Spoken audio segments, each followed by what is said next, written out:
nervous, but we gulped hard and slowly approached the shack. We reached the doorknob, opened the door even more, and look in, and...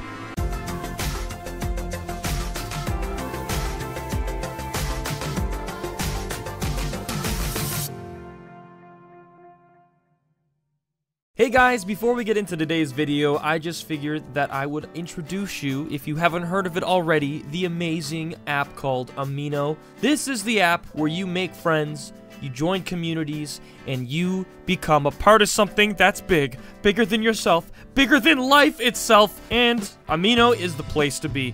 As you can see, there are a lot of different communities. There's a lot of communities I can join, such as, let's take a look here, the YouTube Storytellers community. So essentially, I open it up here, you join in, you follow them, you follow the community, I should say, and you be a part of it.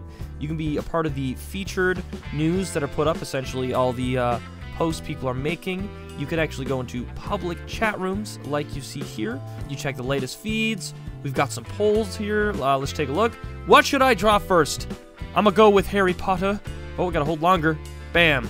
Already I just changed this person's life. They're look, 66% want that person to make Harry Potter. So as you can see, you can be a part of a lot of cool things, a lot of quizzes that are done.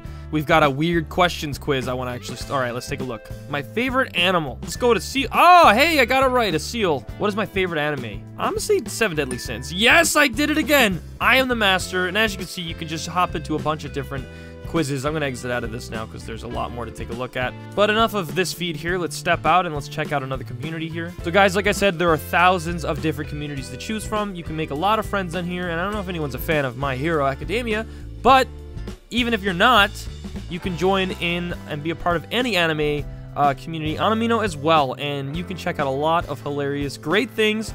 Like, look at this little cool keychain right here. And this is a great app. It boosts confidence, it helps make friends, it helps make you feel like you're a part of something bigger, and if you're an artist or creator, you can actually show off some of your stuff on here as well, and you can have people follow it, comment on it, and so on and so forth. And you can definitely be able to find your art on here too if you want to, you know, hop on the app, check it out, upload it. So guys, I'm gonna leave you there with that. If you want to be a part of the Amino community, the awesome Amino app, link is down in the description below. Check it out, be a part of it, join it. Maybe you'll find me, who knows? But either way, be a part of the community, make friends, and have a great time. Alright guys, thanks for watching, and now we'll get right into today's video. When it comes to my stories, they usually spiral down a path of awkward, uncomfortable scenarios that usually have similar outcomes. But there are always an occasional few that come out to be a lot creepier, and even sometimes terrifying. And just like those specific stories, the one I'm about to tell you today falls under that category. Hey yo guys, my name's Jordan of TheFearRaiser, and today I'm going to be telling you a story about a mysterious man that used to hide out behind one of my old friends' houses. And trust me, you're gonna want to stick around for the entire story, because the ending will shock you! Alright, so here we go. Way back in junior high, I didn't have the most friends. When it came to going out and having a good time, that usually involved going over to one of a few of the friends I had's houses and playing games with them. Usually Halo 3 or World of Warcraft, but that was usually how we would spend our time together. Sometimes, however, we would attempt to step outside as we were deprived white boys that needed that vitamin D, know what I'm saying? And it would be at these points in time where these crazy stories would usually form. So there was this one friend I used to have. Let's call him Jericho. And me and Jericho, we were pretty good pals. From playing WoW together to those long hours in his kitchen talking about life, we did it all. Well, to be honest, that's more or less what we would only do, but that's not the point. Hanging out with him was always a good time, and he had a cute dog, so hey. Dog goals, fam.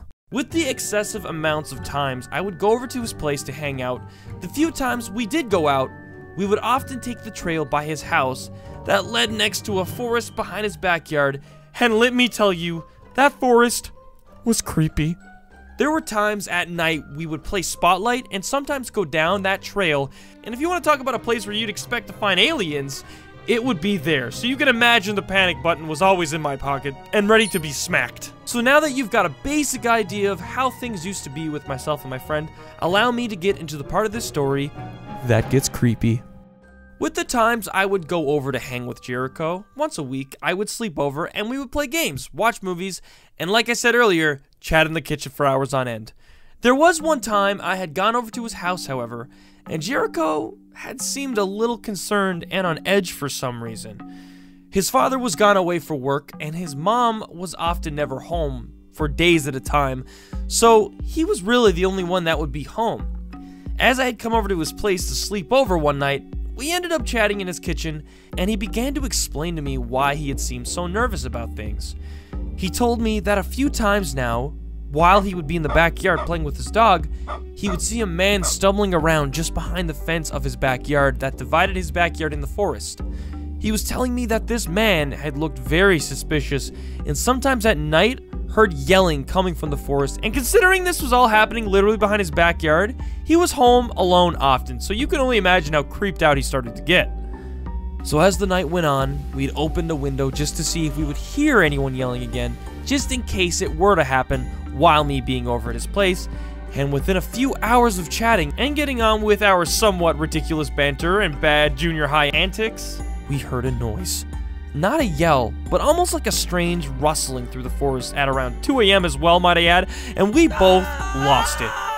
With our adrenaline rushing through our bodies like watching an episode of Black Mirror, we bravely stepped outside into his backyard to see if we could hear more. Since his backyard was gated, we were technically fine. However, it didn't really make this any less terrifying, as it felt like we were living a real episode of The Walking Dead, and neither of us were like Daryl, Rick, or Michonne, more like a Carl. So yeah, we were pretty useless. Anyways, after letting our fears consume us, we heard another yell, and we went back inside. The next day, we woke up and started talking about everything that happened, and out of pure bravery, we both decided we were going to check out the forest. In the daytime, mind you, as there was no way we were going to explore the woods at night. What do I look like, Hercules? We were skinny, wimpy junior high kids. I ain't afraid to admit that. But look at me now. Oh. So we got dressed, grabbed our shoes, and headed out into the forest to explore. This forest was dense, shrouded, and almost just as creepy in the day as it was at night. But nonetheless, we continued to explore. We also didn't have cell phones back then, by the way, so take that into consideration as well. Kids nowadays be gasping at that idea, but then again, who wouldn't these days? I can't even turn my phone off, let alone leave it home. Anyways, as we ventured into the woods, we began to look for clues and signs of the mysterious man, as we were honestly expecting to find anything at this point. However, we found nothing. As we continued to venture, we came across a shack of some kind that was strangely enough just sitting in the middle of the woods with the door slightly open. Both my friend and myself were petrified. We didn't know what to think. We didn't know what to do. Was this the shack of the mysterious person? Was there a body in there? Was he sleeping or even just waiting for us to walk in and get trapped? We were nervous, but we gulped hard and slowly approached the shack. We reached the doorknob, opened the door even more, and look in, and we found that it was empty. Well, there was no one in there anyways. And it looked like a shack or some kind of storage. We were relieved and also confused as to why there was just some kind of random shack or shed of some kind just in the middle of the woods. When all of a sudden we heard a noise coming from the side. It was a man whose face was fuming red, and it looked like he was ready to let us have it. It turned out that this was the backyard of someone's house that happened to be a part of the woods, and he was not happy that we were trespassing. We both saw him coming towards us yelling, and we both booked it as fast as we could, running back into the woods and heading back to my friend's place. We eventually got away and made it back to the house.